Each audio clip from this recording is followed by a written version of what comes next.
আজকেও শুনতে পেয়েছি আমাদের নাটোরের এই কর্মসূচিতে ন্যাক্কারজনকভাবে বাধা দেওয়ার চেষ্টা করা হয়েছে, আমাদের ব্যানার ছিঁড়ে ফেলা হয়েছে। হুঁশিয়ারি দিতে চাই, মাত্র 1 বছর আগের ঘটনা। এই ব্যানার ছিঁড়ে কর্মসূচিতে বাধা দিয়ে যারা ঠাঁই হইতে চেয়েছিল তারা আজকে তাদের ঠাঁই হয় না। যদি এখনো শিক্ষা না নেই, যদি এখনো আমরা সেই স্বৈরাচারী ফ্যাসিবাদী সরকারের পতন থেকে শিক্ষা না নেই, তবে তাদের পরিণতিও সেই দিকেই যাবে। প্রিয় বন্ধুগণ, আমরা জানি নাটোরে কোনো ভালো শিক্ষা প্রতিষ্ঠান নেই, উচ্চ শিক্ষার কোনো প্রতিষ্ঠান নেই। আমাদের এখানে গ্যাসের সংকট রয়েছে। আমরা এত উন্নয়নের গল্প শুনেছি, আজকে নাটোরে আমরা দেখি এত ধরনের অবহেলা এবং বৈষম্য। জাতীয় নাগরিক পার্টি আপনাদেরকে কোনো মিথ্যা আশ্বাস দিতে এখানে আসেনি। জাতীয় নাগরিক পার্টি এখানে এসেছে যেই তরুণদের, যেই ছাত্র জনতার আহ্বানে আপনারা গণ অভ্যুত্থানে অংশ নিয়েছিলেন, সেই ছাত্র তরুণরা একটি নতুন রাজনৈতিক দল গঠন করেছে।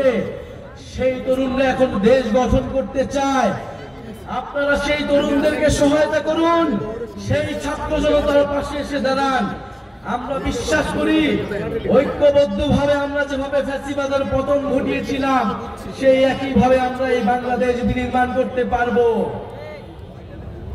প্রিয় বন্ধুগণ, আমরা বলছি দেশের মৌলিক সংস্কার প্রয়োজন। আমরা বলছি জুলাই ঘোষণাপত্র দিতে হবে। আমরা বলছি গণ অভ্যুত্থানের সাংবিধানিক স্বীকৃতি দিতে হবে।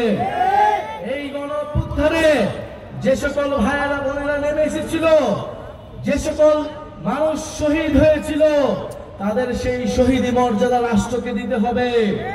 সংবিধানের স্বীকৃতি থাকতে হবে। এর জন্য আমাদের প্রয়োজন জুলাই ঘোষণাপত্র এবং জুলাই সনদ। আমরা কোন ধরনের টালবাহানা, ষড়যন্ত্র মেনে নেব না।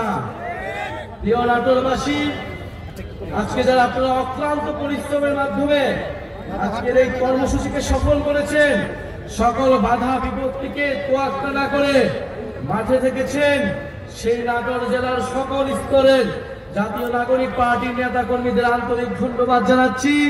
জাতীয় যুব শক্তি, শ্রমিক উইং এবং নাটোরের যারা ছাত্র সমাজ এসেছেন, তাদেরকে জাতীয় নাগরিক পার্টির পক্ষ থেকে ধন্যবাদ এবং কৃতজ্ঞতা জানাচ্ছি।